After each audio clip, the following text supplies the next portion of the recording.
updates ton statut. T'es en train d'écouter Mo pis sa gang. Salut tout le monde, bienvenue à un autre épisode de Mo pis sa gang. Aujourd'hui, je suis super content parce que je reçois ma gynécologue. Bon, on va préciser ça dans quelques minutes, mais le temps de vous dire que l'épisode d'aujourd'hui est présenté par la Barbecue Shop d'Aricana Aventure. Si vous avez envie de vous griller d'épices, de sauces barbecue, incluant les miennes, oui, mais toutes sortes de produits québécois ou qui viennent d'ailleurs, ils sont vraiment spécialisés. C'est 2 étages de barbecue du côté d'Amos, puis en ligne sur barbecueshopha.com et la livraison est gratuite, peu importe que vous soyez en Abitibi-Témiscamingue ou au Québec, on va vous faire la livraison gratuite. Fait que barbecueshopha.com. Mon invité d'aujourd'hui, Dr José Parent. Salut José. Salut, j'aime mieux le José. Ben, on va tout de suite le dire, on va se tutoyer parce qu'on se connaît. Fait que on a appris à se connaître, nous autres, avant même de savoir que tu étais docteur. On a eu une drôle de rencontre, hein, nous autres. Effectivement, hein? Sur le bord d'un mur. Sur le bord, c'est carrément ça, c'est sur le bord d'un mur. Il y avait un beau monsieur qui venait prendre des photos quand la clinique était en construction, puis je me demandais bien qu'est-ce qu'il faisait sur mon terrain. Ouais. Puis je me souviens que tu es venu me voir en disant, parce que je vais le raconter aux gens, là, mais je faisais un shooting photo en ville, puis on avait toutes sortes d'endroits qu'on avait ciblés pour prendre des photos. Puis là, c'était une journée chaude quand même, puis on a été prendre une crème glacée. Puis toi, ta clinique est juste sur le coin opposé d'une crème molle.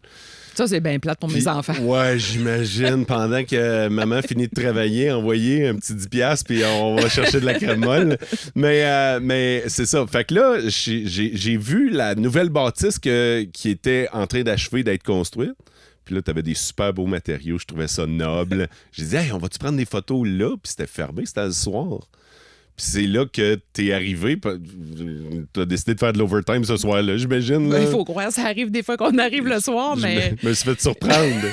Et là, tu te demandais... Qui c'est ça? Ah ouais, tu m'as carrément demandé, t'es qui, toi?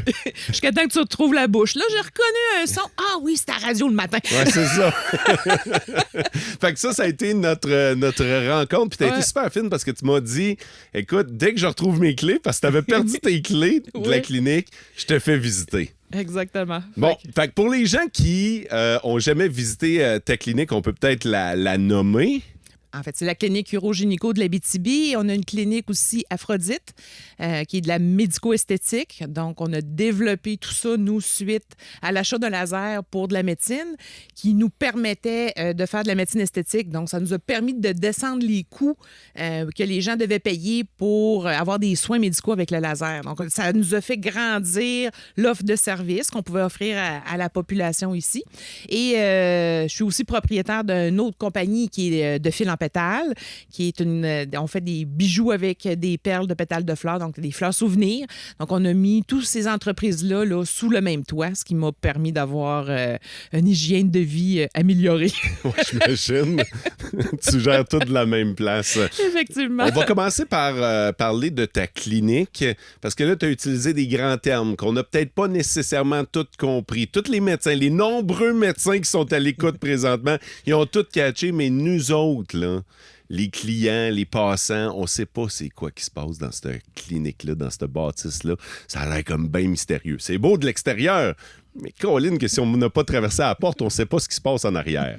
On fait beaucoup de choses. À la base, mon conjoint est urologue, puis moi, je suis gynécologue. Fait que pour résumer ça, comme mon fils a dit à la maternelle, on est en bas de la ceinture comme job. C'est le même qui a expliqué ça? C'est un peu plus cru. Il a dit maman s'occupe des vagins et papa des pénis. On avait de là des pimes à 3e avenue. Wow, c'est magique ça. Ça, c'est en maternelle en plus. En maternelle, quand on a fait le tour avec les enfants, qu'est-ce que vos parents font dans la vie, là?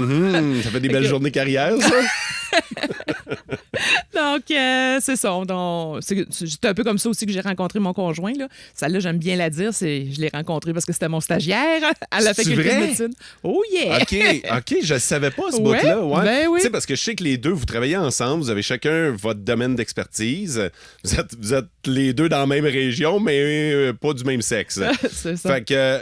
Mais il était ton stagiaire, donc. Oui, c'est OK. ça. Moi, je suis 2 ans plus vieille que lui. OK. Donc, j'étais même. C'était un bébé 4 qu'on les appelait parce que quand ils font des stages, tu as toujours les fins de 3e année puis les 4e années de médecine avant qu'ils deviennent médecins. Puis moi, j'étais déjà interne. Donc, moi, j'opérais déjà.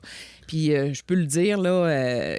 C'est le seul 3e année que j'ai laissé opérer un hernie inguinale au complet. Il était tout qu'une paire de mains, puis il se démarquait du lot. Là. OK. Au niveau chirurgical, là, c'était assez surprenant. Là. OK. Puis c'est comme ça un peu que je l'ai remarqué. Hein? Fait que... Puis là, après ça, il a fait quoi avec ses mains? Aussi tout dire. Si tu me dis qu'il y a toute une paire de mains, qu'il y a tout un doigté, bon, OK. Et voilà! Il était remarquable. Et il l'est encore.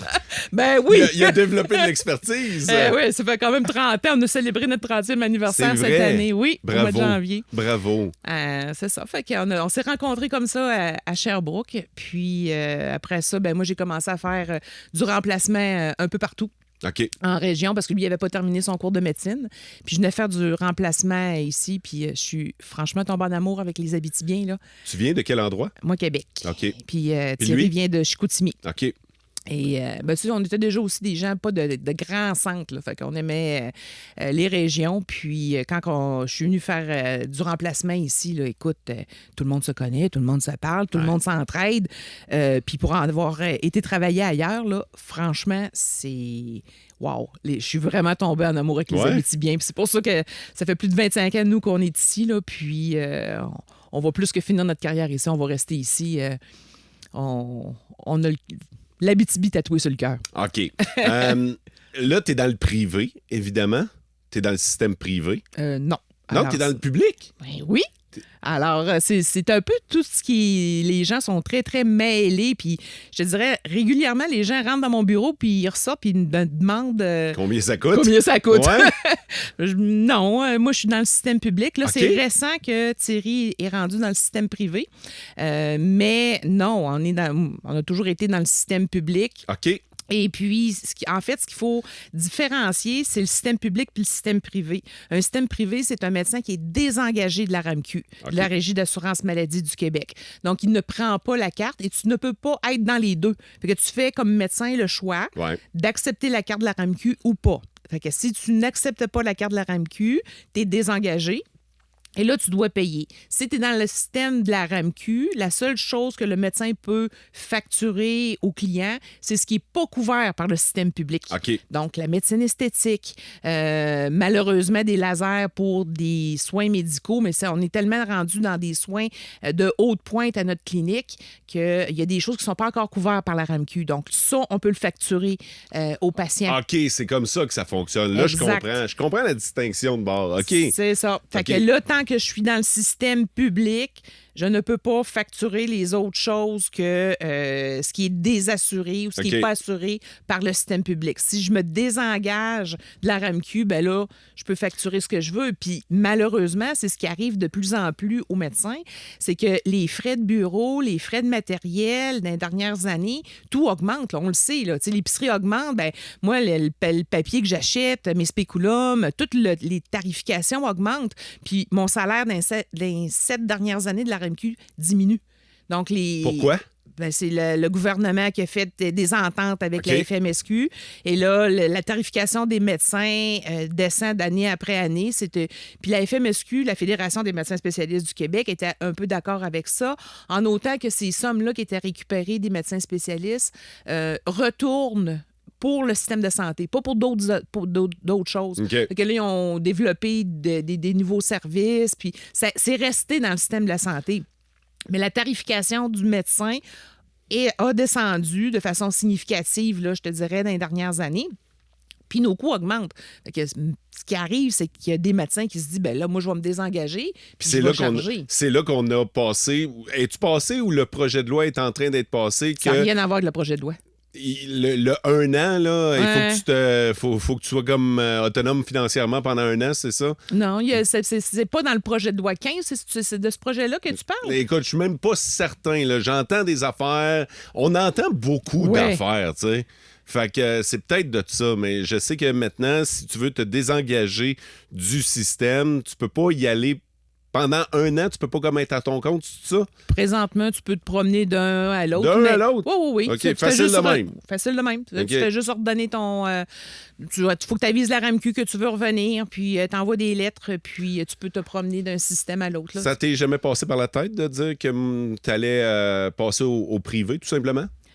J'y ai beaucoup pensé, mais j'ai des patientes qui probablement auraient de la difficulté à payer. OK. Puis ça me dérange. Si je trouverais une solution à ça, probablement que je finirais par passer moi aussi là, au privé comme Thierry a fait. Là, parce Ouais. qu'à un moment donné, c'est que tu peux pas travailler à perte. Là.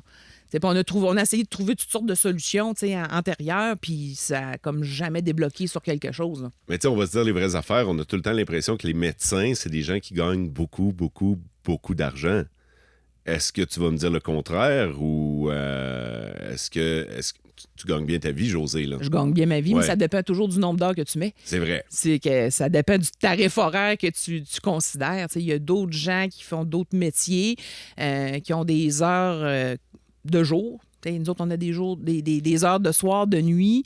Puis si je comparerais à ça, des fois, le plombier vient chez nous, il est payé plus cher au tarif horaire que moi aller faire une césarienne la nuit. Là. Puis t'es allé à l'université. Oui, 10 ans. Puis, ouais, c'est ça. T'es allé à l'université, tu t'es spécialisé, je veux dire, et t'as la vie des gens ou la santé, du moins, des gens entre tes mains. Ouais. C'est une responsabilité que moi, personnellement, je suis pas prêt à assumer, peu importe le salaire, là. Ouais. Tu sais, ça vient avec la job. C'est ça. Fait que ça dépend ce que tu veux comme comparatif. D'un autre côté, au Québec, ce que j'ai toujours gardé, moi, en arrière de la tête, c'est que c'était les gens aussi qui avaient payé en grande partie mon cours de médecine. Contrairement aux États-Unis, où c'est les gens, ça peut leur coûter 50, 60, 100 000 par année pour Ouais. faire un cours de médecine. Ici, c'est relativement accessible à tout le monde. Là. C'est pas rien que les fils de médecins qui font de la médecine. Ouais. Fait que, j'ai toujours gardé ça, moi, en arrière de la tête pour redonner. Ben, puis- c'est pour ça, justement, que tu décides de rester dans le domaine public. Tu sais, tu disais, il y a des gens qui seraient peut-être pas capables de se payer mes services d'abord. Fait que as-tu Effectivement. l'impression que tu redonnes de cette façon-là? Oui, je redonne de cette façon-là, puis j'ai toujours essayé, puis ça, c'est quelque chose que Thierry puis moi, on a toujours fait, c'est de toujours accepter des gens sans papier de consultation. Fait qu'on est les rares médecins spécialistes qui acceptent ça, de Ça- voir des gens, parce que on se dit, le monde, ils n'ont pas d'accès à des médecins de famille. Fait que là, on embourbe l'urgence pour aller voir, pour avoir un papier, pour venir nous voir comme médecin spécialiste. Fait que depuis le jour 1 qu'on est arrivé ici, nous autres, là, les gens qui veulent voir un urologue, qui veulent voir un gynécologue, peuvent se présenter. Même quand j'étais à l'hôpital, ils pouvaient se présenter puis venir nous voir là, sans papier. C'est drôle parce que tu as répondu dernièrement. Je sais que tu étais à l'écoute de l'émission. Tu nous écoutais le matin dans le Boost. Puis j'ai posé la question. On était quelques jours après le décès de Carl Tremblay des Cowboys fringants, cancer de la prostate. Puis je pense que ça a ouvert l'esprit de bien des gens, bien des hommes, à savoir, OK, là, c'est un homme, tu sais, un jeune homme même, qui est décédé. Tabarnouche, faudrait peut-être que je me fasse checker. Puis j'ai posé la question, c'est bien beau, mais qui me check? Tu sais, moi, j'en ai pas de médecin de famille. Je peux pas aller à l'urgence pour me faire checker. Puis j'aimerais ça que tu partages la réponse que tu m'as donnée. Ben, en fait, c'est ça, c'est que Thierry est accessible. Fait que les gens qui sont inquiets de quelque chose, surtout les symptomatiques, mais même les autres là, qui Si qui veulent tu- avoir un dépistage, Si ils tu peuvent veux tout juste simplement... soulager ta conscience, là. C'est ça. OK. Se présenter à la clinique, puis demander une consultation en neurologie chez nous, puis les gens sont vus, là. Est-ce que, tu sais, j'en profite, y en a-tu eu plus depuis le décès? T'as-tu l'impression qu'il y a plus de gens qui ont décidé de se faire checker? Ben, moi, je l'entends plus, en tout cas. Ouais, hein? Oui. Je vais pas monter de statistiques à Ouais. savoir là, Puis, tu sais, si c'est ça ton va chum tellement... aussi là, qui s'en occupe. Là. C'est pas toi Ouais. qui est fait, mais. Puis on se parle pas tant de ça. Ouais, non je me plus au demande. souper. Ouais, vous parlez de. C'est quoi deux médecins comme ça qui soupent ensemble? On parle de mots. Non! Non! Qui nous demande avec quoi qu'on coupe notre steak. Hey, veux-tu le raconter, ça? Ah oui, vraiment, parce que ça m'a tellement fait rire. J'ai dit, ça prend rien qu'un animateur de radio pour me demander, deux chirurgiens ensemble, comment ça coupe un steak. Ça coupe tout ça avec un couteau normal. Ça Ou un prenait scalpel. ou un scalpel. Ça prenait juste toi pour Mais me c'est parce poser une que question de même. Je m'imaginais devant votre pièce de viande, là, puis en train de dire, bon, on va l'ouvrir. Incision. Scalpel. Je me suis dit, un souper avec ces deux-là, ça doit être spécial en tabarnouche. Mais donc, une fois à la maison, vous parlez pas nécessairement de job. Jamais. Vous avez pas Jamais. des conversations de médecine, non? Non, jamais. Puis même à ça, même nos amis proches, là, quand Thierry ou moi, je les vois, puis ils rencontrent l'autre, puis ils disent Ah, tu diras à José, moi, j'ai passé mon examen. Puis Thierry dit Ben, de quoi tu parles? Puis là, Hey, José, t'en as pas parlé? Non. Non, mais il y a un secret professionnel oui, c'est aussi. ça, complètement. Ouais. Fait que, on s'en parle pas, là. OK. Fait que même les amis proches, à moins que quelqu'un dise ben là, José ou Thierry, vous pouvez vous en parler. OK. Jamais qu'on se parle. Là. OK. C'est quoi une journée dans ta vie? Oh! Ça Oh! m'étonne pas pire, hein? Eh ben, ouais, elle commence de bonne heure, elle finit tard. OK. Ouais, j'étais un peu hyperactive. Fait que, Tu te lèves à quelle heure? Ben, je me lève entre 5h et 6h. OK. Parfait. Avec ou sans cadran? Tu Tu te laisses te réveiller ou ben tu là, te je fais te réveiller? dirais qu'avec mes 55 ans, c'est les bouffées de chaleur. Fait que ça se réveille. C'est le Pas pire. naturel. C'est ça. Mais non, j'ai le cadran. Là, puis, OK. je t'écoute en me réveillant Merci. tous les matins. Est-ce que tu déjeunes? Ça aussi, c'était quelque chose que c'est un combat de vie, là, de Ah oui? déjeuner. Ah, j'ai pas faim, moi, le matin, là, c'est... Puis même jeune, là, un peu jusqu'à 10h, 10h30, 11h. Mais là, maintenant, je me traîne des collations là, pour manger. Puis j'essaie là, de plus en plus de déjeuner le matin. Mais non, effectivement, là, ça, c'est quelque chose là, que j'ai bien de la misère.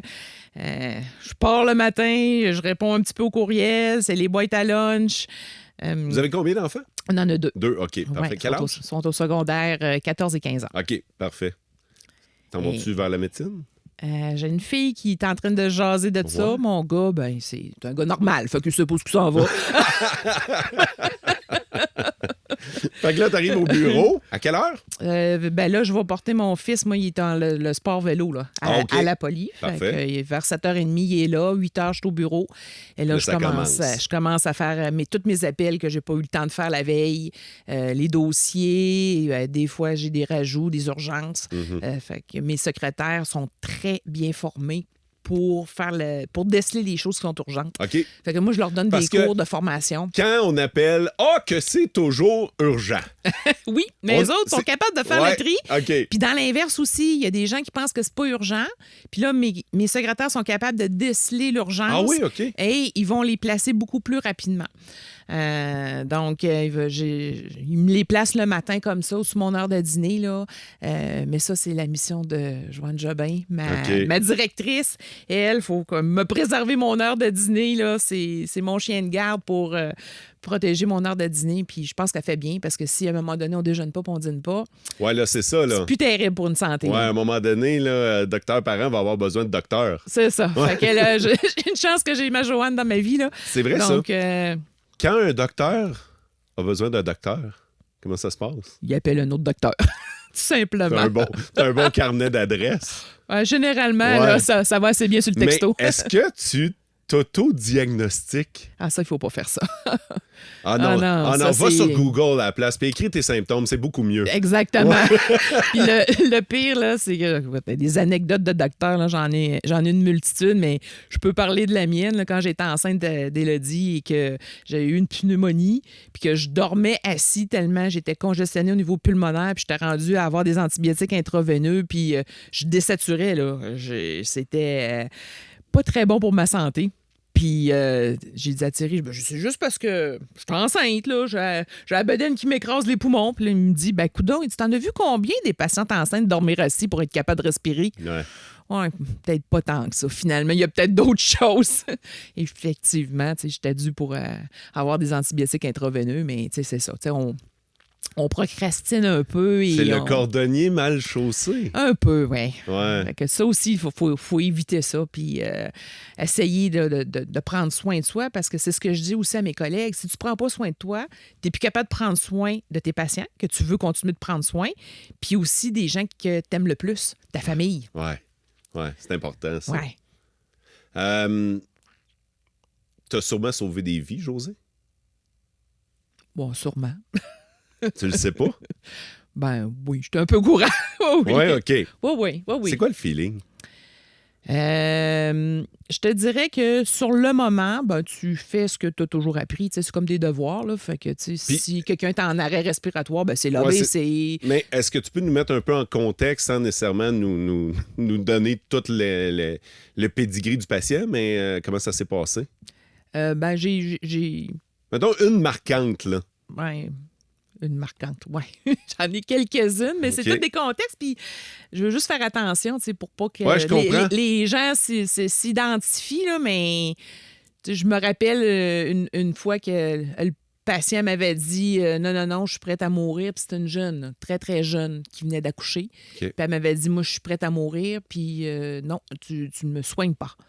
Et je suis allée au-delà de ce qu'elle m'a dit parce que je m'étais dit, garde, tu me poursuivras parce que je t'écoute pas, mais pour moi, je trouve que ça n'a pas de sens qu'un petit bébé n'ait pas sa maman qui a 19 ans, puis un papa qui a 21. Ouais. Puis le lendemain, au lieu de me poursuivre, ils m'ont dit merci. Ben, je comprends. Je comprends, bravo. Mais c'est ça. Puis c'est quoi le feeling? La première question, c'était ça. C'est quoi le feeling? Ben, j'étais contente d'avoir un peu dérogé à... Tu sais, à un moment donné, tu as un cœur, tu es humain. Effectivement, on sait quoi faire, on sait de quoi ne pas faire. Ouais. Mais des fois, là, ton feeling humain, puis de... Pas de droiture, parce que, tu sais, je veux dire...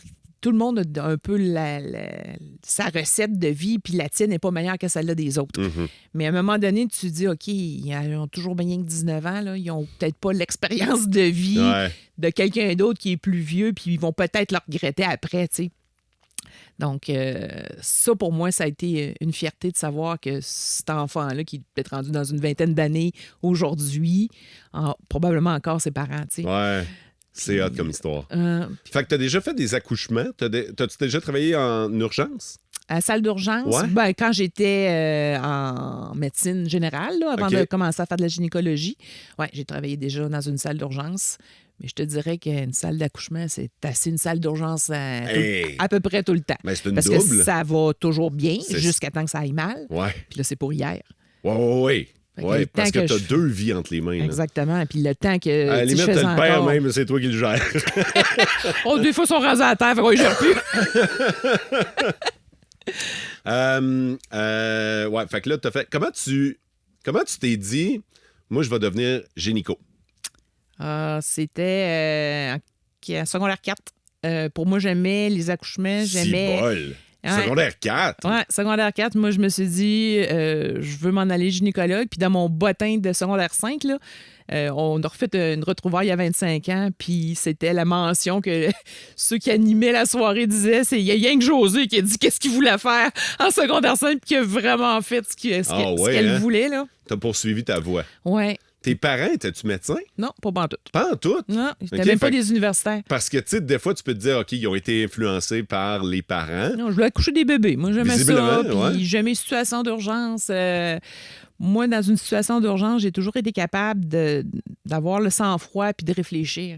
Et j'ai eu un accident quand j'avais 13 ans. J'étais en vélo puis je me suis fait ramasser par une vanne. Et j'ai roulé en tour. OK. Et je voyais la roue d'en arrière m'arriver sur la tête. Puis là, je me suis dit, OK, si je roule pas, elle m'écrase. Si je roule, il faut que je roule assez vite pour sortir entre les deux roues d'à côté. Ou l'autre option, c'est de rouler dans le milieu puis sortir par les deux roues d'en arrière. Et tout ça dans ça, là. Ouais, c'est ça. Fait que je savais que l'obstétrique, ça pouvait être quelque chose de confortable. T'allais gérer. Ouais. Fait que tu t'en vas en gynéco. Ouais. Et t'en as fait une carrière, visiblement. Oui. OK. Ben, j'ai eu un enjeu là, quand j'ai fini mon cours de médecine. Il y avait 16 applications en gynéco, puis ils en ont pris 2. Ben voyons donc, c'est populaire de même? Dans mon année, ça l'avait été. Oui, c'était. On était une centaine dans ma classe de médecine. Puis là, ils prennent à peu près 2 à 4 dans chaque spécialité. Puis dans mon année, moi, ils en ont pris juste 2. Puis moi, j'étais dans la moyenne. Je n'étais pas dans 8 top là, au niveau académique. J'étais plus celle qui aimait faire le party, puis bouger, puis j'organisais plein de choses dans la classe de médecine. Puis c'est ça, fait que j'ai fait mon cours de pilote. Alors, je me suis dit, si jamais je rentre pas en gynéco, moi, je lâche la médecine, puis je m'envoie pilote d'avion. Puis là, tu l'as-tu, ton cours? T'as tes ailes? Oui. Ah, ouais! Fait que ça a été ma petite bifurcation. Là. J'ai fait mon cours de pilote. J'ai fait mes ailes de jour, nuit. J'ai commencé les instruments aussi. Puis je me suis dit, si je rentre pas en gynéco, ça, c'est mon plan B. Fait que, tu sais, c'est toujours de se garder aussi, je pense, des plans B dans la vie. Puis le jour aussi où j'ai commencé à être un peu fatiguée de faire des nuits puis des gardes comme on faisait ici à l'hôpital, ben tu sais, je me suis retrouvée un autre plan B. J'aime encore la gynéco, je voulais pas abandonner mes patientes. Ben tu sais, je suis une des rares médecins spécialistes ici, là, en Abitibi, à avoir un bureau à l'extérieur de l'hôpital. Ouais. Développer ça, s'acheter des lasers, des instruments, puis redonner à la population. Fait que ça, c'est un message que je passe aux jeunes quand je vais faire des conférences dans l'école. Là. Aux jeunes médecins? Ben, non, aux jeunes ici à l'école. OK. Parce que Avant même. Avant même, parce Ouais. que j'étais allée à Saint-Joseph, là, puis parler de mon plan de carrière, puis qu'est-ce que c'est que la médecine. Puis, mais j'ai dit, il y en a tellement des métiers, puis c'est pas parce que tu en fais un que tu peux pas en faire un autre à côté. Ben oui. Tout est possible, tu sais, tant et aussi longtemps qu'il y a du confort là-dedans, puis toujours garder un certain équilibre. Mais puis même dans le même métier que tu as, il y a plein de facettes que tu peux amener pour être heureux puis continuer de donner puis de pouvoir continuer de prendre soin de ton monde. Là. Tantôt, tu l'as brièvement abordé en nous racontant l'accouchement pendant lequel tu as sauvé une vie. Le risque de poursuite, as-tu déjà été poursuivi? Non, j'ai jamais été poursuivi. J'aurais pu parce que personne n'a un parcours sans faille, c'est impossible. Ouais. Puis ça, on me l'avait appris, puis ça, je trouve que c'est une belle phrase que j'avais entendue en début de médecine, c'est si tu veux plus sauver des vies, accroche tes patins. Fait que OK. tu feras jamais de gaffe, mais tu feras jamais rien de bon non plus. Mhm. Fait que c'est impossible que dans une carrière complète, tu aies toujours pris la bonne décision. Ça s'applique à tout le monde, hein? Ça s'applique à tout le monde, là. Puis même comme parent, là, tu Ouais. prends pas toujours les meilleures décisions pour tes enfants, mais tu fais de ton mieux. C'est ça. Fait que, puis c'est toujours ce que j'ai toujours eu cette ouverture-là avec mes patients. Fait que, puis ils ont toujours compris. Puis quand il arrivait des affaires qui étaient moins le fun, ben écoute, on était deux, puis on se ressortait de là à deux, puis j'ai jamais abandonné mes patients. Puis, fait que oui, je pense que j'aurais pu avoir des poursuites comme tout le monde, Ouais. mais peut-être que l'approche fait que ça m'a préservé de ça, là. Parce que tu es une fille, tu es probablement la médecin, hein? Ou la docteur. La docteure, Ouais. Ouais. On fait du français. Probablement la Josée la plus loquace que je connaisse. Tu sais, t'as pas peur de parler, ça fait partie de toi. Tu sais, c'est pas pour rien que je t'ai invité aujourd'hui. Je savais que ça te ferait pas peur de parler dans un micro. Toi, t'as pas peur de parler aux gens. T'aimes ça, j'ai l'impression. Ouais, j'aime ça. Puis j'aime ça enseigner. C'est moi, le monde qui vient dans mon bureau, là, des fois, je fais pas mieux que le médecin à l'hôpital, là, ou l'autre médecin qui ont été voir, mais ils ont pas compris. Fait que Ouais. là, je leur explique ça. Ah, OK, ben tu vois, il a pas rien fait. Il a fait ça, il a vérifié ça parce qu'il pensait à ça. Là, sois rassuré, là, t'as pas de cancer, tout va bien. Est-ce que c'est une option que tu as envisagée, l'enseignement de la médecine? Oui, mais c'est juste que c'est un peu compliqué. Il n'y a pas de centre universitaire ici. Non. Mais là, par contre, tu vois, c'est un beau retour de la vie parce que là, avec les lasers qu'on a achetés à la clinique, ben, on est rendu à un centre de formation au Québec puis même au Canada. Fait qu'on reçoit des médecins spécialistes des États-Unis. On a reçu d'Edmonton. On a reçu récemment là, de Québec. Tu as fait même la mention là, Ouais. qu'il y en avait qui avaient des bottes, des foulards puis Thierry est en gougoune. Vous avez mis une photo sur Facebook. Oui. Thierry est en gougoune, puis les autres, ils ont comme manteau, foulard, quasiment casse de poêle. On voit qu'on est en Ouais. Abitibi, qu'on est confortable avec Ah, ouais. notre température, mais c'est ça. Fait qu'on est redevenu un centre de formation. Puis là, on est rendu fraîchement nommé un centre de recherche. Ah Donc, oui? oui. Ça veut dire quoi, dans le concret? Dans le concret, ça veut dire qu'on commence à faire de la recherche avec les lasers. Donc, on était accepté notre protocole de recherche par Santé Canada. Puis c'est ça qui nous a amené la semaine dernière en Californie. Oui. Et Vous avez que- été reconnu. Le centre par excellence de santé de la femme. Fait que c'était pas rien, là. En Californie, là, rappelons-le, là, puis c'est chez nous que ça se passe, ça. Oui, à Val-d'Or même. Fait que ça, c'est une belle fierté pour nous autres. Mais je sais Puis, que tu as toujours été fier d'amener les équipements que tu as dans ta clinique présentement aux gens de la région. Oui, puis ça, tu vois, il y a 2-3 ans, quand on a commencé à parler de faire de la recherche, les compagnies de lasers, ce qu'ils nous avaient offert, c'est de nous amener à Toronto, ces lasers-là, puis qu'on descende nos patients de Val-d'Or à Toronto pour faire le centre de formation puis de recherche là-bas. Puis ça, on a dit non. OK. On a dit, l'expertise est en Abitibi. Moi, si je veux aller voir un expert sur tel laser, je vais aller le voir à New York. Je vais descendre en Floride, aller le voir. Thierry est parti à Amsterdam pour faire des formations avancées en médecine esthétique. Je me dis, non, c'est ici qu'elle est l'expertise. Bien, amenez-vous-en à Val-d'Or. Puis c'est comme ça qu'on est devenu un centre de recherche et de formation. Puis ça a été reconnu. Fait que ça aussi, ça m'a touché beaucoup. C'est une belle fierté. Oui, quand ils sont arrivés avec le trophée, là, je suis partie à pleurer. Thierry dit « Yes! » Puis moi, je réaction gars, fille. C'est quoi les traitements que vous offrez dans votre clinique? Ben, on a à peu près tous les traitements en médico-esthétique là, qui ne nécessitent pas d'anesthésie générale. OK. Donc, vous n'endormez pas personne non. pour faire des opérations. C'est ça. Fait OK. que, comme pour faire des augmentations mammaires, des réductions mammaires, ça prend de l'anesthésie générale. Ça, on n'en fait pas. Mais pour refaire ce qu'on appelle des blépharoplasties, donc des corrections des paupières, faire des agents de comblement, des lasers au niveau du visage. Agent de comblement, on parle-tu d'un Botox? Bon, ça, c'est la plus belle erreur que tout le monde fait. Parlons-en. C'est les agents de comblement, c'est de l'acide hyaluronique, donc ça attire l'eau. Puis c'est ce qui arrive lorsqu'un visage vieillit, c'est qu'il s'affaisse parce qu'on perd du tissu, les ligaments s'étirent. Fait que ce qu'on veut faire, c'est d'aller recombler de façon naturelle les déficiences. Donc, si on veut améliorer une joue, il faut aller remettre un petit peu d'agent de comblement, puis ça fait remonter et ça diminue les rides. Botox, Xomin, Dysport, ça, c'est des neuromodulateurs. Ça veut dire que ça paralyse le muscle. OK. Donc, si on a des grosses rides, comme genre au niveau du front, puis les deux rides, ici, le lion, qui sont entre les deux yeux au-dessus des sourcils, bien ça va mieux se corriger avec des petites injections qui paralysent le muscle. Puis on peut le faire de façon très légère pour essayer de détendre la ride statique. Ça veut dire la ride qui reste là même quand on ne bouge plus. Mais il y a toujours les exagérations avec les faces gelées, figées. Ouais. Puis ça, j'aime bien comparer ça aux coiffeuses. Moi, ma mère était coiffeuse, donc dans le temps, quand elle faisait la coiffure puis qu'elle faisait de la teinture aux gens, là, c'était tabou, il ne fallait pas. Puis c'est vrai. C'était très tabou. Les femmes se cachaient pour avoir une teinture, alors que, tu sais, un beau cheveu gris, c'est beau. Une belle teinture, c'est beau. Puis on connaît des teintures affreuses, là, puis tous les cheveux cassés, puis toutes les couleurs. Puis... Fait que je pense que de la médecine esthétique, il y a un petit peu de ça. Puis ces lasers-là, nous a permis aussi de faire de la médecine. Fait qu'on traite ce qu'on appelle du lichen scléreux, qui est une maladie qui va souvent sur les organes génitaux, tant mâles que femelles, mais beaucoup plus femelles, qui donne la démangeaison, les fissures. Les gens ont de la misère à avoir une vie sexuelle active, mais ça les empêche de dormir la nuit, là, tellement que ça donne de la démangeaison. Puis on est en train on essaye en tout cas avec notre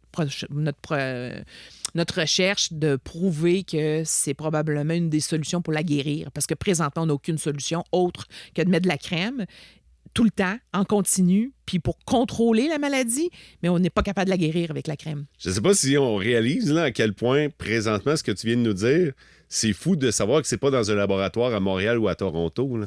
C'est ici.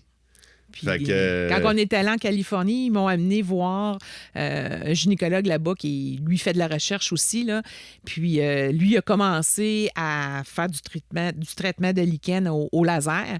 Puis quand j'ai débarqué dans son bureau à la fin de la journée, il voulait me faire voir toutes ses patientes. Puis là, José, viens ici. Puis là, comment tu fais ça? Puis OK. Mais c'est une petite fierté. Je me dis, je comprends. Finalement, on n'est pas si reculé que ça. Là. Je comprends. Tabarnouche, c'est vraiment hot. Hey, José, je sais que ton temps est précieux. Ça fait une demi-heure là, qu'on jase. Veux-tu qu'on se repogne pour un deuxième épisode pour parler de fil en pétale ou on clenche ça tout de suite? Je te laisse choisir. Bon, on peut continuer. On Moi, continue? Ça me dérange pas. Ben OK, oui. parfait. Comment de fil en pétale arrive dans la vie d'une gynécologue? Ben en fait, c'est que c'est une tradition ancestrale qu'on avait au Québec de faire des perles avec des pétales de fleurs souvenirs. Fait que nos religieuses avaient amené ça de l'Europe. Et quand les femmes se mariaient ou il y avait des gens qui décédaient, ils faisaient des chapelets souvenirs. Puis c'est un peu pour ça qu'en anglais, un chapelet, on appelle ça rosary, parce que ça vient des roses. Alors, ça fait des millénaires que c'était dans les traditions. Et puis, ils faisaient des chapelets avec des perles de pétales de fleurs. fleurs. Fait que moi, mon grand-père, quand il est décédé en 73, ben on a ramassé les fleurs sur le cercueil, on était allé voir les religieuses, puis on avait des chapelets souvenirs, on a fait pareil avec mon oncle. Et les grands-parents, c'est sûr que là, je suis en train de te raconter ça, puis eux autres, ils s'en rappellent, là, que c'était comme ça des traditions, mais tu sais, les religieuses sont en train de diminuer, puis là, il y en a de moins. Est en train de se perdre. Est en train de se perdre. Et maman, quand elle est décédée en 2010, ben moi, j'ai ramassé la couronne de fleurs sur le cercueil. Puis là, j'ai essayé de trouver une religieuse pour en faire, puis j'en trouvais pas. Fait que j'ai appelé dans plusieurs communautés religieuses, ils n'en faisaient pas. J'ai appelé à l'Oratoire Saint-Joseph, ils ne trouvaient pas de communauté pour en faire. J'ai trouvé des gens aux États-Unis qui en faisaient, mais ils font cuire les pétales de fleurs, donc ils deviennent noirs. Puis les roses qui étaient sur le cercueil à ma mère étaient blanches. Fait que je voulais pas avoir des chapelets noirs. Ouais. Puis il y avait en Europe encore quelques endroits, dont Notre-Dame de Paris. Mais là, je les ai fait brûler, fait que j'ai plus de compétiteurs.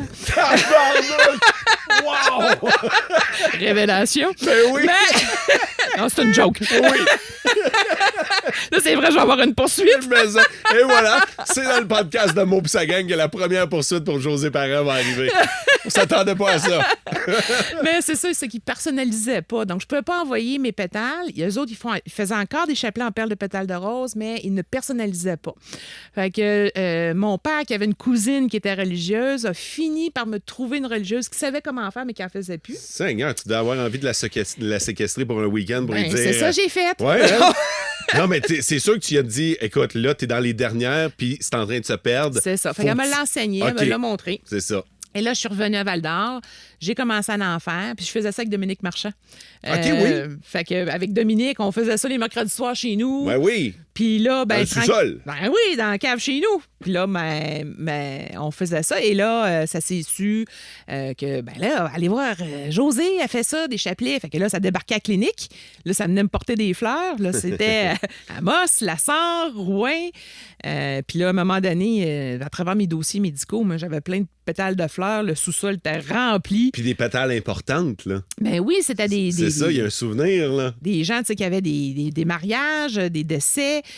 Après ça, il y a des gens qui savaient même des baptêmes. On m'a demandé de faire autre chose que des chapelets, naturellement, des colliers, des boucles d'oreilles. On a mis des socles en or, 14 carats. Fait qu'on a commencé, tu sais, à changer la gamme un peu de produits. Puis là, tranquillement, on est allé aussi vers les salons funéraires pour offrir le produit. Puis, après 3 ans, ben, j'avais 7 employés à temps partiel dans le sous-sol. Les dragons arrivent quand là-dedans? Là, quand Thierry me dit, là, mon stagiaire, là, oui. il me dit « Hey, ça va être assez, là. Tu me sors ça de la maison, ton petit hobby, je le trouve plus drôle, là. » Les pétales à grandeur. C'est ça. Fait que là, je suis partie à l'émission Dans l'œil du dragon. Et cette année-là, c'est Serge Beauchemin qui nous avait un peu parrainé sans investir. Et il n'y a pas eu de deal. Il n'y a pas eu de deal. Mais on s'est rencontrés après, on s'est appelés. Puis lui, il m'a dit, José, ce que tu as besoin, c'est le réseau M, le réseau mentorat. OK. Et ça, je ne sais pas si les gens sont au courant de ça, mais on a ça en Abitibi. Là. Ça, on a des cellules, puis c'est des mentors, c'est des gens d'expérience qui mentorent des jeunes entrepreneurs qui débutent. Et puis moi, j'ai eu la chance d'avoir Roger Gauthier. Tabarouette, OK. Rien de moins. OK, t'as pogné tout qu'un mentor. Oui, j'ai pogné le jackpot. Là. Ben oui. Et là, je serais pas où j'en suis. Il y a combien de mentors en Abitibi-Témiscamingue dans ce réseau-là? On a demandé à Roger, mais on a Annette Dufour. OK. On a eu Léandre aussi, qui est un ingénieur. Gervais. Fait que non, il y en a peut-être 5-6, je te dirais, à Val-d'Or, mais il y a une cellule à Amos, il y en a une à... Mais toi, tu pourrais pas être mentor? Oui, Roger essaie de me rentrer. C'est juste que j'essaie encore de trouver 2 minutes. C'est le temps, oui. C'est ça, mais c'est sûr que pour moi, c'est quelque chose qui va devenir important parce j'ai l'impression que je vais redonner au suivant. C'est ça. Fait que, je commence à comprendre. Ben oui, parce que si j'avais pas eu Roger dans ma vie, je serais pas ce que je suis là. OK. Fait que c'est lui vraiment qui m'a permis d'être sur les rails. Puis souvent, les jeunes entrepreneurs, ben, c'est ça qui arrive. C'est qu'ils n'ont pas cette expérience-là, puis ils font des erreurs fréquentes qui leur empêchent de faire de la croissance. Puis d'avoir un mentor comme ça, ben, ça te permet de canaliser toute ton énergie où ce que c'est payant, puis de développer ce qui est moins payant, mais ça ne prend pas tout ton temps. Parce que quand on a une tête d'entrepreneur, là, c'est un lapin fou. Là, ça part dans toutes les directions, on veut tout faire. Ouais. Et un mentor t'aide à te recentrer. À canaliser. Et voilà, Okay. c'est ça. Puis éviter des erreurs aussi là, qui Et là, sont maintenant, fréquentes. de fil en pétale, on en est où? On en est presque dans tous les salons funéraires dans la province de Québec. On vient de signer un des contrats qui m'était le plus important, c'était celui de l'Épine-Cloutier à Québec parce que c'est ma ville. C'est ma ville d'origine. C'est ça. Puis là, mes cousins-cousines qui avaient encore les chapelets de grand-papa sont venus à notre grand lancement qu'on a fait à Québec. Ça a même passé dans le journal de Québec. Oui, j'ai vu ça. Moi, je t'ai envoyé un message. J'étais comme tabarnouche. J'espère que t'es fier. T'es fier? Ah oui. Non, vraiment. Québec, là, avec le salon funéraire L'Épine-Cloutier, j'étais particulièrement fière de la signature de ce contrat-là parce que ça faisait 7-8 ans que je le travaillais. Là. OK. C'est quand même de la patience. Oui. J'ai le goût de te demander, as-tu pensé, toi, Josée, à tes dernières volontés? Oui. C'est deep, hein? Non. OK. Non, ça fait longtemps que c'est prêt, moi. Ouais? Ah oui, ben c'est parce que on est habitué de zipper du monde dans des sacs quand j'étais à l'urgence. Là. Fait que je le sais que quand tu te lèves le matin, ça arrive des fois que tu te recouches pas. Fait que non, moi, Tu verrais quoi?